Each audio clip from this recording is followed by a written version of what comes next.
Puji Tuhan, Shalom. Firman Tuhan hari ini buat kita dengan tema mengalami pemulihan.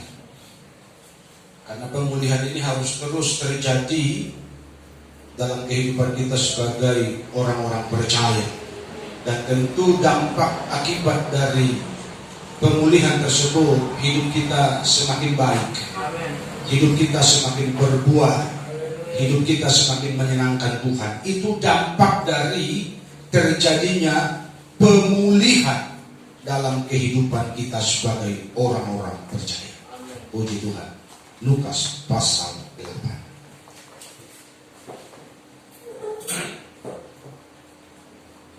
Ketika Yesus kembali, orang banyak menyambut dia, sebab mereka semua menanti-nantikan dia. Maka datanglah seorang yang bernama Yairus. Ia adalah kepala rumah ibadah. Sambil tersungkur di depan kaki Yesus, ia memohon kepadanya supaya Yesus datang ke rumahnya. Karena anaknya perempuan yang satu-satunya yang berumur kira-kira 12 tahun hampir mati.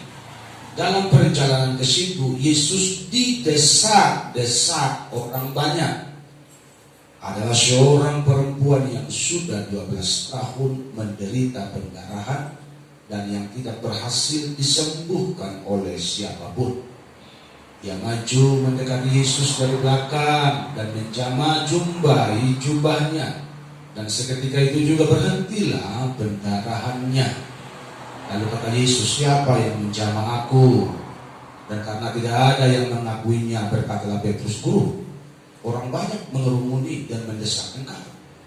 Tetapi Yesus berkata, ada seorang yang menjamah aku, sebab aku merasa ada kuasa keluar dari diriku. Ketika perempuan itu melihat bahwa perbuatannya itu ketahuan, ia datang dengan gemetar, tersungkur di depannya dan menceritakan kepada orang banyak apa sebabnya ia menjamah dia dan bahwa ia seketika itu juga menjadi sembuh. Maka katanya kepada perempuan itu, hai anakku, imanmu telah menyelamatkan engkau, pergilah dengan selamat. Bersama katakan amin. Tentu ayat ini tidak asing buat kita orang percaya, sudah sering kita dengar.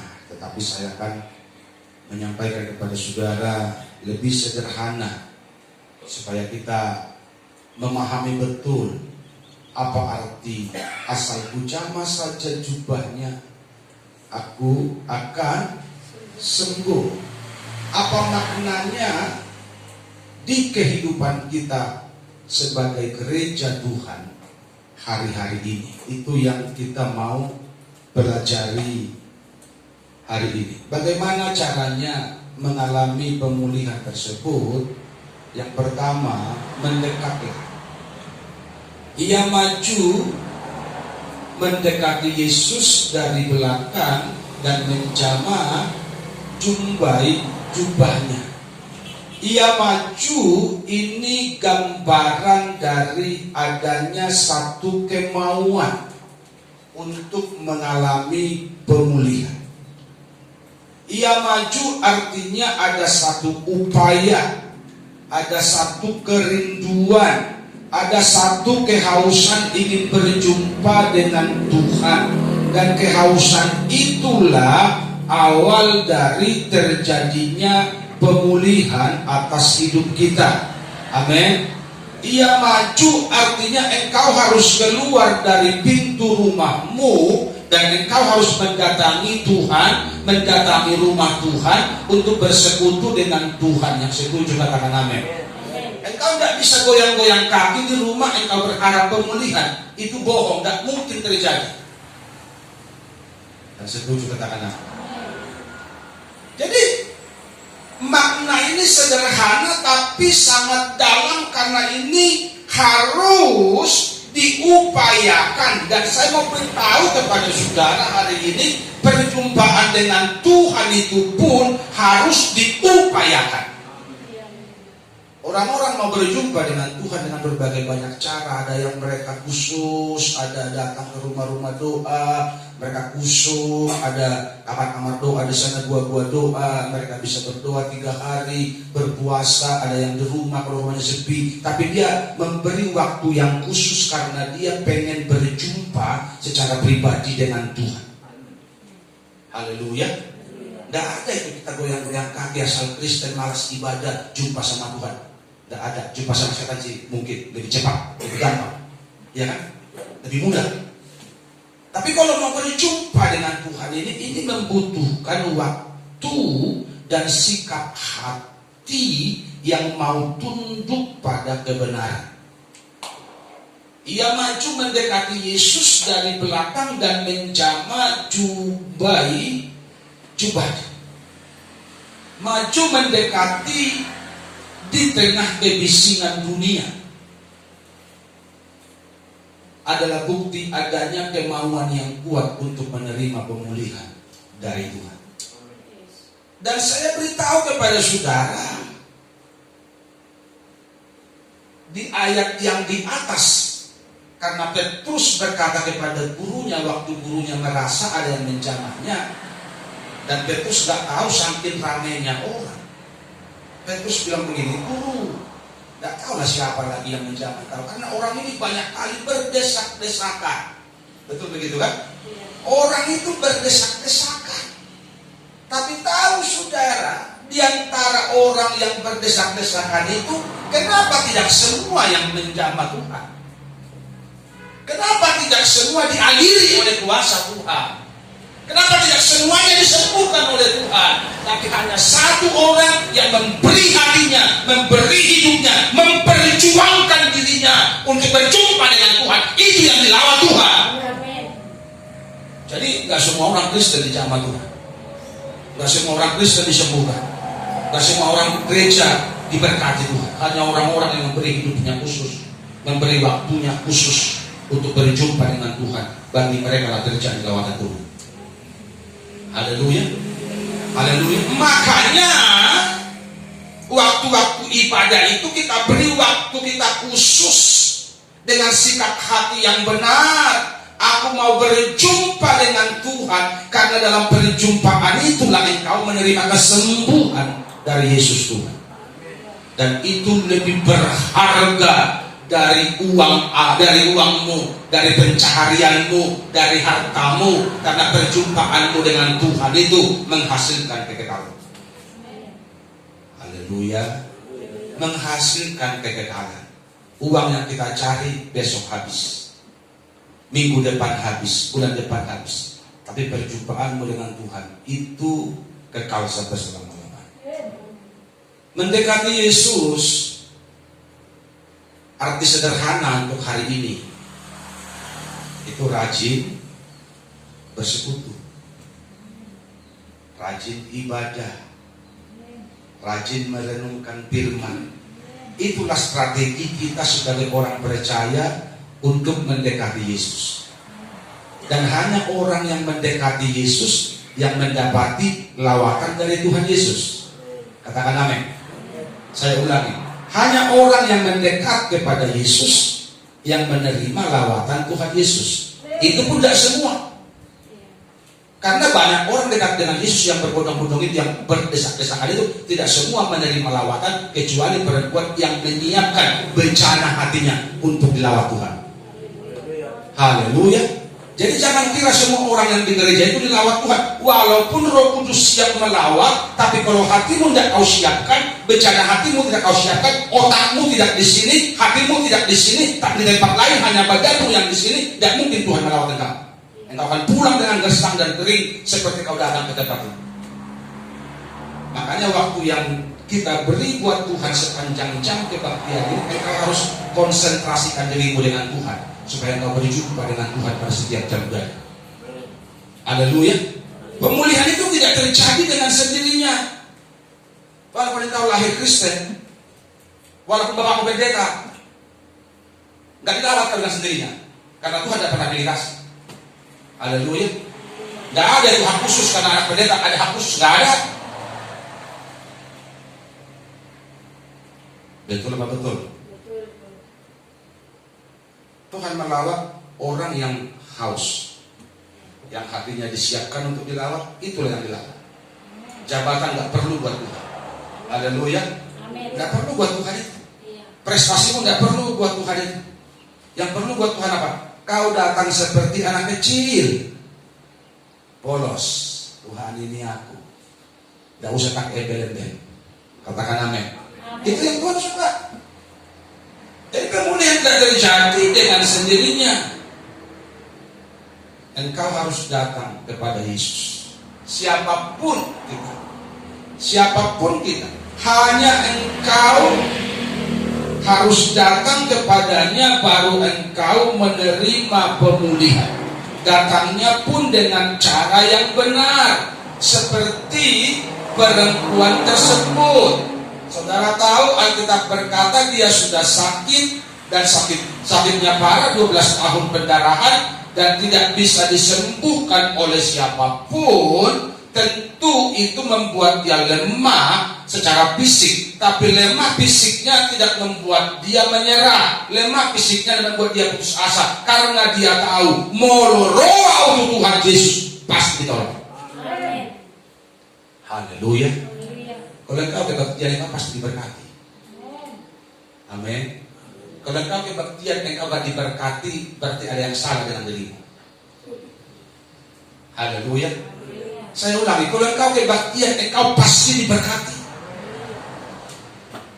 Tetapi mengapa ada orang yang malas kebaktian, tapi pengen diberkati? Kan begitu. Malas gereja, malas doa, malas renungan firman, tapi pengen kaya, pengen diberkati. Padahal Alkitab sudah jelas bilang bagi kita, dengar baik-baik gereja Tuhan hari ini, berkat Tuhanlah yang menjadikan kaya. Di mana kau dapat berkat Tuhan? Di persekutuanmu dengan Tuhan. Haleluya. Jadi mulu ringgaso tu gereja, ringgaso mangulahon hatan di bata, calon nama moral. Coba bilang sama saya calon orang kaya. Saya calon orang kaya. Bahasamu kurang yakin. Coba bilang dengan keras. Jangan lihat dirimu hari ini kau lagi payah, lagi susah ekonomi. Itu mah tipuan iblisnya itu. Ya, masuk balik portfoliomu. Coba dokter bersama dengan saya calon orang kaya. Saya calon orang kaya. Haleluya. Saudara pasti kaya kalau saudara dekat sama Tuhan. Haleluya. Kaya itu penuh persediaan. Itu konteksnya orang kaya.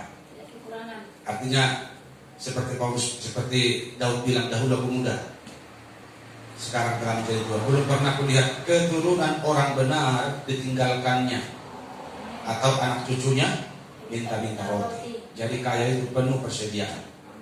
Nah, mengula borasmu, emenu ulang dijabu sampai panen 6 bulan ke depan, dapat mengukur boraso karena persediaanmu penuh. Itu orang kaya.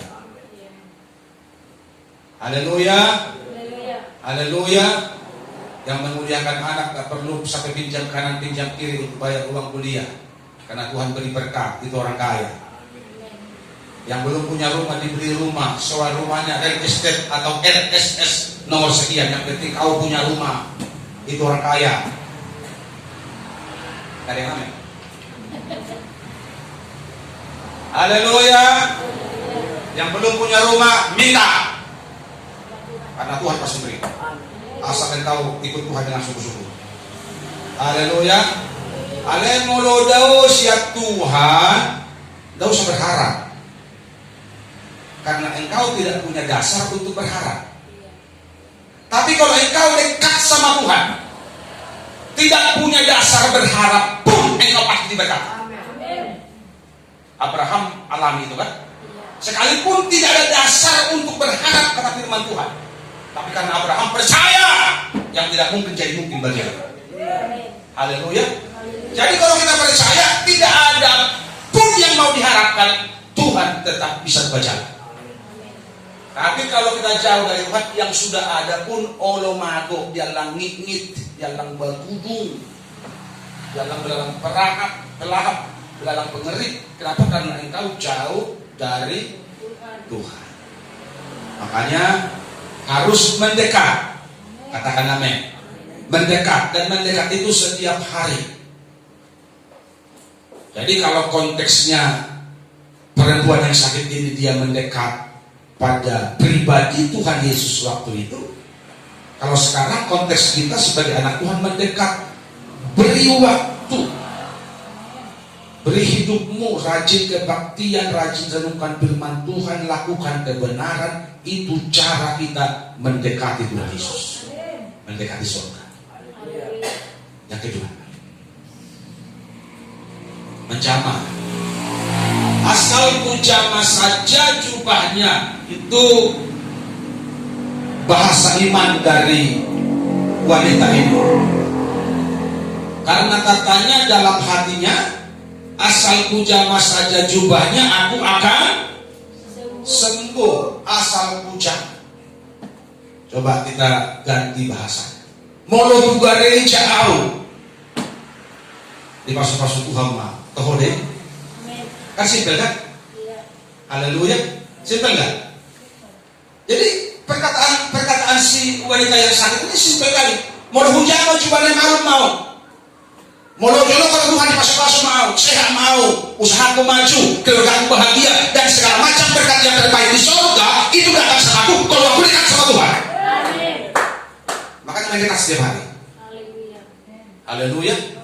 Ini prinsip kita sebenarnya membuat kita hidup bahagia di dunia yang singkat ini. Holan jodoh doh Tuhan bahagia menurut. Sejahtera hidupmu. Haleluya. Karena Alkitab bilang air hidup itu berbuah-buah dari sini. Yohanes pasal 8. Haleluya. Kalau engkau kepenuhan firman Tuhan, maka damai sejahteramu seperti sungai yang tidak pernah kering, mengalir terus. Kenapa? Kau major mana paling bahagia menuju aku Tuhan. Amin. Alin mulu daw kusat Tuhan, kau mana paling galau.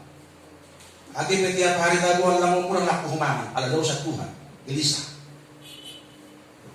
Betul apa salah? Alin mulu jonok Tuhan sonang manulu. Makan pakai ikan asin tahu tempe pun bahagia rasanya. Karena tujuan kita hidup bukan untuk makan minum, tapi untuk kesenangan Tuhan. Haleluya. Jadi pemahaman ini yang harus ada pada kita sebagai orang percaya. Asal ku jamah saja jubahnya, aku akan sembuh. Apalagi kalau aku lebih dekat dan hidup dalam kebenaran, aku pasti lebih diberkati. Menjamah artinya mengalami perjumpaan pribadi. Ini konteks kebaktian, bebas dari ibadah tradisi dan rutinitas. Duduk berdiri, angkat tangan, turun tangan, dua pembukaan segala macam itu ibadah rutinitas. Tapi masuk dalam roh dan menikmati Tuhan dalam keintiman.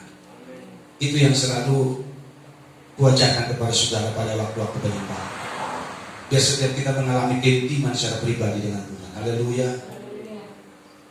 Dan hasilnya, ketika kita mengalami keintiman dengan Tuhan, mengalami perjumpaan pribadi dengan Tuhan seperti perempuan 12 tahun terakhir ini. Hasilnya, ayat 46, kita baca bersama. Tetapi Yesus berkata, ada seorang yang menjamah aku, sebab aku merasa ada kuasa keluar. Jadi umat Tuhan, Yesus tidak perlu tumpang tangan sama perempuan itu. Yesus tidak perlu menjamah perempuan itu untuk menjamah, untuk menyembuhkan, tetapi perjumpaannya itu menghasilkan kesembuhan. Haleluya. Otomatis ada pengurapan yang keluar dari surga atasmu, turun atasmu, kalau engkau mengalami perjumpaan secara pribadi dalam penyembahanmu dengan Tuhan. Perlu dikucak-kucak kepada Anda, perlu. Tidak perlu sampai dorong orang ambil tumbang kau. Tidak ada, tidak laku lagi. Sosok rohani, bisa kumpuli. Cuma dia bu, orang dia bu, nah Abdul Bey katanya. Terlalu banyak trik kita ini orang-orang percaya. Orang Madagun udah rohani, masih duniawi itu keras sekali kepalanya, tak jauh dia. Bukan dia Tuhan. Perjumpaan pribadi itu menghasilkan pengurapan. Yes. Amin. Amin. Aku merasa ada kuasa yang keluar dari diriku. Itu keluar secara otomatis. Ada pengurapan turun dari surga atasmu ketika kau menjalin keintiman dalam penyembahanmu dengan Tuhan. Kalau sudah begini, yang mau nangis-nangislah, yang mau berbahasa roh lah, yang mau jikrak lah dalam ketertiban, karena itu pekerjaan Roh Kudus. Amin. Haleluya. Tidak ada lagi yang dibuat-buat, tidak ada lagi yang dibikin-bikin supaya dilihat orang rohani. Tidak laku itu. Jadi perjumpaan dengan Tuhan itu menghasilkan urapan turun memenuhi engkau, dan ketika engkau dijamah oleh urapan Tuhan itu, kelemahanmu, sakitmu, masalahmu, pergumulanmu semua selesai. Luar biasa kan? Engkau bisa tersenyum dan tertawa. Haleluya. Sebagai dampak dari perjumpaan pribadimu dengan Tuhan. Tapi kalau engkau menyembah karena sekedar ikut-ikutan, engkau katakan sekedar karena ikut-ikutan, hatimu tetap gersang karena engkau tidak mengalami perjumpaan pribadi dengan Tuhan. Mari kita berubah hari ini. Penyembahan itu adalah pintu untuk kita masuk dalam roh, dalam dimensi Tuhan, dimensi surga, untuk menjamah Tuhan, mengalami Tuhan, dan hasil dari pengalaman itu urapannya turun. Aku merasa kata Tuhan, ada kuasa keluar dari tubuhku. Ketika kuasanya keluar menjamah engkau, sakitmu akan hilang, lemahmu akan hilang, kekhawatiranmu akan hilang, diganti dengan kekuatan baru dari surga. Luar biasa kan? Haleluya. Inilah kekuatan gereja Tuhan. Dan naholam markumpul-kumpuli, angkau markumpul-kumpul dan benar dan ada hasilnya. Tapi kalau berkumpul dalam kebenaran, kita mengalami perjumpaan dengan Tuhan, hasilnya dahsyat. Tuhan bilang, aku merasa ada kuasa. Coba. Jadi kalau kuasa Tuhan sekarang mengalir atasmu semua, engkau akan menjadi orang-orang yang luar biasa. Haleluya. Menjadi orang-orang yang hebat. Kenapa? Karena engkau dialiri oleh kuasa Tuhan. Setiap engkau datang merendahkan hati, bersekutu, berjumpa secara pribadi dengan Bapa. Luar biasa kan? Haleluya. Kuasa Tuhan itu mengalir bagimu ketika engkau dengan cara yang benar datang menjumpainya secara pribadi. Ini mengajarkan engkau bertindak dewasa. Jadi engkau usah minta-minta ditumpang tangani, tidak perlu. Kalau engkau dewasa, engkau bisa minta sendiri, bergumul sendiri, berdoa sendiri, menyembah sendiri, dijamah Roh Kudus sendiri. Haleluya. Baru dikit, Pak, tumpang tangan Pak, tidak laku lagi perang, tumpang kaki Pak sekalian, saking badanmu, tidak perlu begitu.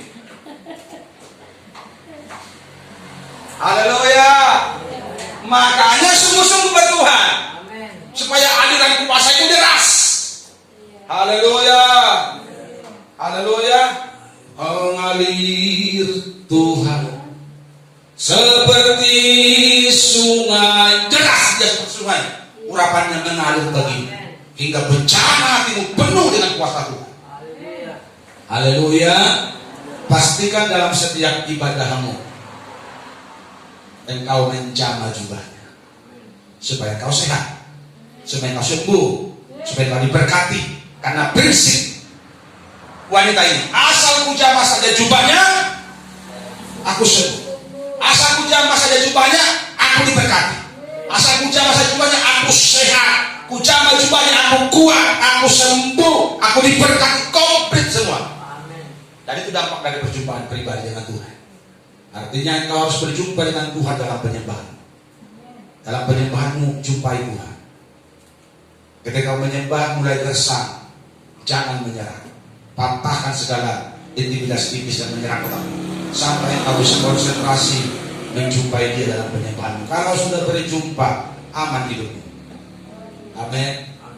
Haleluya. Kalau sudah berjumpa dengan Tuhan, itu paling aman, gak ada yang lain lagi, lengkap semua, sempurna.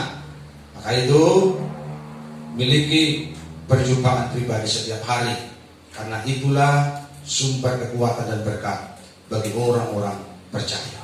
Amin.